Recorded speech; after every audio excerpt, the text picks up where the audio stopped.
After George Washington's mysterious death, the British revealed their true feelings about him.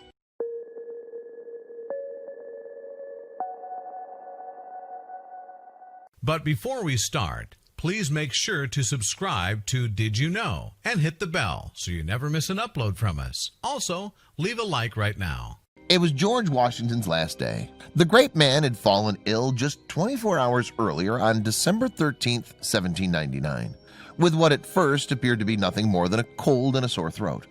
But a bevy of doctors struggled to halt the increasing severity of his symptoms, which now included breathing difficulties. Death came with unexpected speed, and Washington was gone at the age of 67. What was truly surprising, though, was the reaction of his old enemy, the British. Washington's decline had started on December 12th, when he toured his estate Mount Vernon in driving sleet. Soaked to his skin, he then went back to his mansion where guests awaited him. Ever the attentive host, instead of changing out of his cold and sodden garments, he sat down to dinner with his visitors. 2 days later, however, Washington was dead, and a nation grieved. But it wasn't just Americans who noticed the passing of this man who'd played such a major part in forging their nation. The British also had cause to register the fact that Washington, who had led an army against them in the Revolutionary War, had died. And the British reaction to Washington's death came in the context of the fact that the man could be regarded as a traitor to the British Empire. After all, he'd been an officer in the colonial British militia that fought against the French. But by 1769, he had had enough of British taxation without representation and turned against his colonial masters. The Revolutionary War between Britain and the 13 colonies was a bitter conflict that dragged on for 8 years before the British finally conceded defeat. Tens of thousands of British troops had lost their lives in the conflict. So, on the face of it, the British had little reason to love the first U.S. president. But their reaction to his death continues to astonish even today. We'll get back to that surprising British reaction to Washington's demise shortly. But first, let's take a quick refresher on the man's story. George Washington was born in Westmoreland County, Virginia, at a place called Pope's Creek in 1732. John Washington, his great-grandfather, was the first of his ancestors to arrive in America. John had come to Virginia from England in 1656. Washington's father, Augustine, was a judge. Like all of those born in the British colonies in America at the time, Washington was a subject of the monarch of the day, King George II. During Washington's childhood, the family relocated on a couple of occasions but always stayed within Virginia. In 1743, Augustine passed away, meaning that Washington was left with a farm and 10 slaves. Although Washington didn't attend school as a youngster, he was taught the basics of math and also showed some talent in drawing. These skills later earned him work as a surveyor in 1748. The College of William and Mary in Williamsburg, Virginia, awarded him his surveyor's license a year later. Washington worked in that profession until 1750, and by 1752 he was a substantial landowner with holdings of more than 2,300 acres in Virginia. In 1752, Washington took a commission as a major in the Virginia militia. At the time, there was a conflict between the British and the French as they vied for dominance in the Ohio Valley, with both sides dotting the region with forts. Virginia's lieutenant governor then gave Washington a special mission in 1753. He was to make peace with some of the Native American tribes and give the French their marching orders from territory claimed by the British. In the event, however, the French refused to budge. And in 1752, Washington had his first taste of battle when his militia detachment successfully ambushed a French unit. This sparked further conflict in what would come to be known as the French and Indian War. Washington was promoted to regimental commander, but in a pitched battle with the French at Fort Necessity, his force was defeated and compelled to surrender. Washington subsequently gave up his commission, but continued to act as an aide-de-camp to General Edward Braddock on a voluntary basis. But Washington experienced the bitter taste of defeat again in 1755 when the French attacked Braddock's forces, killing the general and routing his force at the Battle of Monongahela. Despite the defeat and an acute bout of dysentery, Washington emerged with honor, having roused the remaining part of the British forces and enabling the survivors to retreat. During the fighting, bullets whizzed through his clothing, and twice horses he was riding were wounded. Washington's well-earned reputation for bravery in the face of danger would stay with him the rest of his life. In 1759, now age 26, Washington wed Martha Custis. Although the two never had children together, there were two from Martha's previous marriage. Her first husband had died in 1757, leaving her a large inheritance. Forsaking his military career for now, Washington and his wife settled at his Mount Vernon estate in Virginia. As well as overseeing the plantation, Washington now also turned his hand to politics. By this time, in fact, with the money and land Martha had brought to the marriage, Washington now ranked among Virginia's richest residents. In 1758, he became an elected representative on the Virginia General Assembly, a position he held for 7 years. During this period, however, his frustration with the British colonial administration grew. In 1769, Washington was one of the leading lights in a campaign to boycott British goods. The British Parliament and the monarch in London precipitated this action with measures designed to tighten control of the American colonies. Predictably, mounting tension between the colonials and their British masters came to a head in 1775 with the start of the American Revolutionary War. The Americans were divided into two factions. There were those who supported armed insurrection against the British, who were termed the Patriots. Then there were others who believed that they owed their loyalty to the king. People in this group were known as the Loyalists. Washington is said to have been unpleasantly shocked by the outbreak of hostilities. He immediately left his Mount Vernon plantation to join the Continental Congress, the body formed by the Patriots. Shocked though he may have been, Washington had no doubt about which side he was on, and his loyalty to the Patriots and the Continental Congress was soon confirmed when he was appointed Commander-in-Chief of the American Rebels' Continental Army. Its first major engagement came in the summer of 1775 with the siege of Boston. Washington arrived at Boston in July, and his mission was to defeat the British forces ensconced in the city. When Washington reached Boston, he made Cambridge his base and found that his army was an ill-disciplined ragtag band.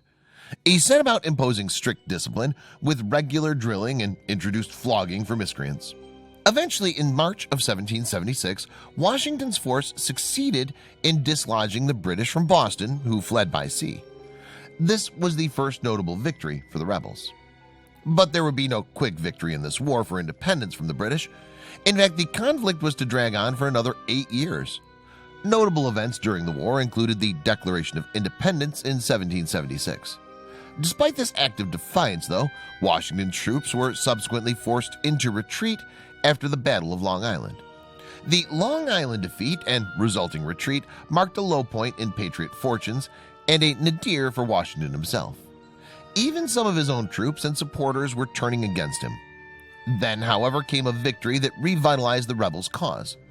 In military terms, the crossing of the Delaware River and the defeat of the British at Trenton, New Jersey, was a fairly minor affair, but it inspired the Patriots. The final major action of the war came in 1781. This was at Yorktown, Virginia, where the armies of the French and the Patriot troops laid siege to a British force in the city. The battle resulted in the capture of some 7,000 British troops. It was the last important engagement of the conflict and the end of the road for British dominance in America. Peace talks resulted in the signing of the Treaty of Paris in September 1783. This landmark agreement secured the independence of the United States, guaranteeing its status as a free and independent country. For Washington, it was time to step down from his military duties and return to his Mount Vernon estate. Addressing Congress on the occasion of his resignation, Washington said, "I consider it an indispensable duty to close this last solemn act of my official life by commending the interests of our dearest country to the protection of Almighty God and those who have the superintendence of them to his holy keeping." Despite those earnest words, of course, the truth was that this was far from the last solemn act of Washington's public life. Nonetheless, for the moment at least, he did return to the tranquility of Mount Vernon, where he'd spent only 10 days during the 8 years he'd commanded the Continental Army. Although his finances were far from thriving, it was a blessed relief to return to his plantation. But the call of public life returned in 1787, when reluctantly and after much persuasion, Washington attended the Constitutional Convention in Philadelphia. This was held against a background of disorder in the U.S.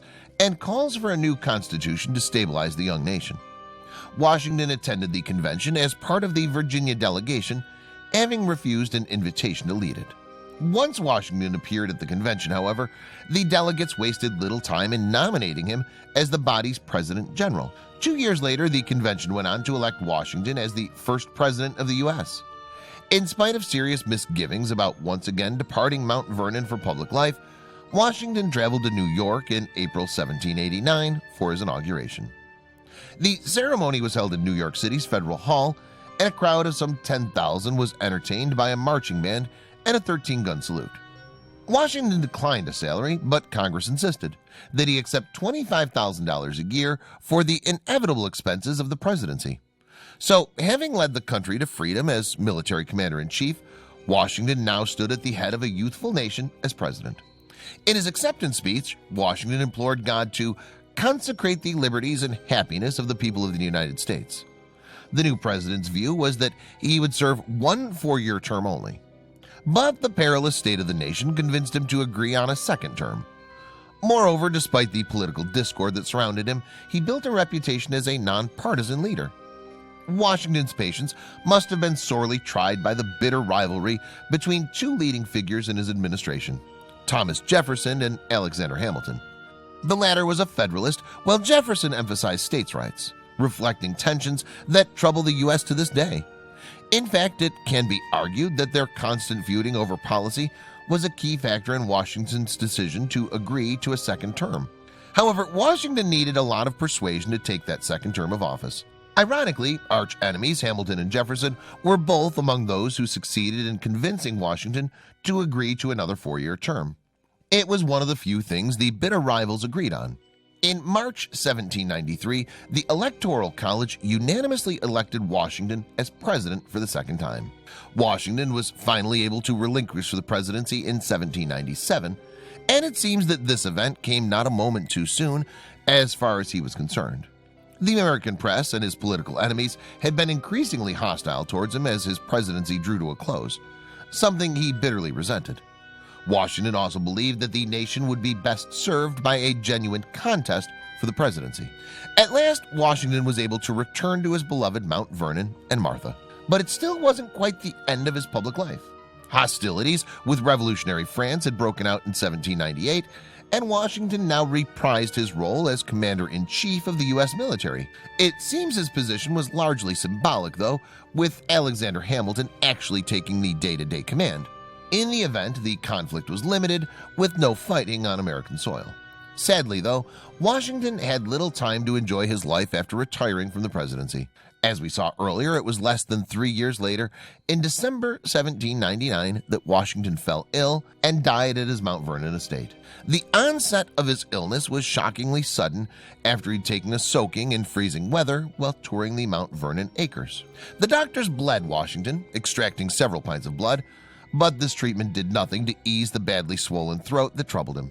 Modern medical science has diagnosed a likely case of epiglottis, a swelling to the rear of the tongue that can severely restrict breathing.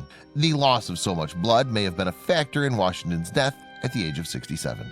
It's hardly a surprise that Washington's death was widely mourned in the U.S., a nation that he'd done so much to create. But what does come as more of a surprise is the reaction of his old enemy, the British. Instead of celebrating the death of a man who could be regarded as a traitor to Britain, there was instead an outpouring of genuine grief. In 1999, History Today magazine quoted from an article published in London's The Morning Chronicle at the time of Washington's death. The whole range of history does not present to our view a character upon which we can dwell with such entire and unmixed admiration, the paper's contributor wrote, and there were other highly complimentary eulogies in British newspapers. In a 1986 piece, the United Press International news agency quoted extracts from some other British newspaper articles. One piece from March of 1800 asserted that the whole range of history does not present to our view a character upon which we can dwell with such entire and unmixed admiration. The long life of George Washington is not stained by a single blot. His fame, bounded by no country, will be confined by no age. Another British newspaper article, also published in March of 1800, proclaimed rather wordily that his coolness in danger, his firmness in distress, his moderation in the hour of victory, His resignation of power and his meritorious deportment in private life have established a name which will go down in history with those who have deserved well of their country, those who are entitled to be considered the benefactors of mankind. Reading these fulsome British tributes to George Washington, it's almost a struggle to remember that this was the man who led a revolutionary war against Britain that dragged on for more than 8 years. Even the Royal Navy got in on the act, lowering their flags to half-mast to mark Washington's death. In fact, poor old Washington, although an American hero today, received a lot more abuse from his own people than he did from the British while he was alive. That was especially so during his second presidential term. Somehow, though, at least by the time of his death, he'd become a deeply respected and even revered figure in the country that he'd turned against in 1775. And of course, today many Americans regard him as the father of his country.